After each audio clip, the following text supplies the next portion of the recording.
اعوذ باللہ من الشیطان الرجیم بسم اللہ الرحمن الرحیم۔ شروع خدا کا نام لے کر جو بڑا ہی مہربان نہایت رحم کرنے والا ہے۔ السلام علیکم ورحمۃ اللہ وبرکاتہ۔ تمام سامعین کو ہمارے چینل کی طرف سے خوش آمدید۔ مجھے امید ہے کہ آپ سب لوگ خیریت سے ہوں گے۔ ناظرین، آج کا جو وظیفہ میں آپ لوگوں کی خدمت میں لے کر حاضر ہوئی ہوں وہ شوہر بیوی کو آرام سے رکھے گا اور اولاد اس کی تابع دار ہوگی اس وظیفے کو کرنے کی مدد سے۔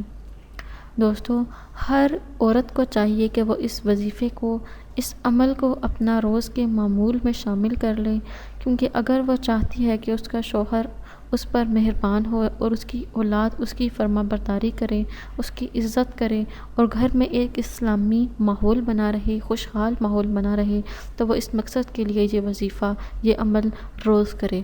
دوستو، آپ لوگوں نے یہ وظیفہ کیسے کرنا ہے، یہ آگاہ کرنے سے پہلے میری آپ لوگوں سے چھوٹی سی درخواست ہے کہ آپ میری اس ویڈیو کو لائک کیجئے اور اپنے دوستوں کے ساتھ شیئر ضرور کریں۔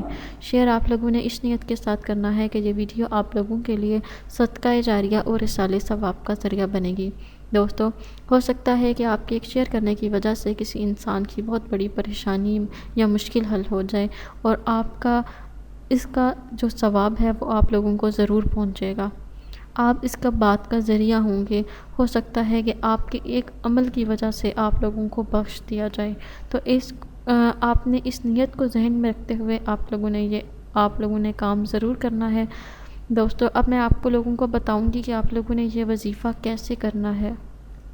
آپ لوگوں نے وظیفہ شروع کرنے سے پہلے اول و آخر 3 مرتبہ درود شریف پڑھ لینا ہے۔ اس کے علاوہ جو عورت ہمیشہ روزانہ باوضو ہو کر سورہ تحریم پڑھے گی اور خدا تعالیٰ کے حضور حاضر ہو کر اپنے اس مقصد کے لیے دعا کرے گی، تو انشاءاللہ تعالیٰ اس وظیفے کو کرنے کی مدد سے حامد اس کا ہمیشہ اس کے آرام و راحت کا، اس کے آرام و سکون کا خیال رکھے گا اور اولاد اس کی تابع دار اور فرما بردار ہو جائے گی، اس کی عزت کرنا شروع ہو جائے گی۔ دوستو، اگر آپ لوگوں کو آج کا وظیفہ پسند آیا ہے تو کمنٹس میں اس کا اظہار ضرور کیجیے گا۔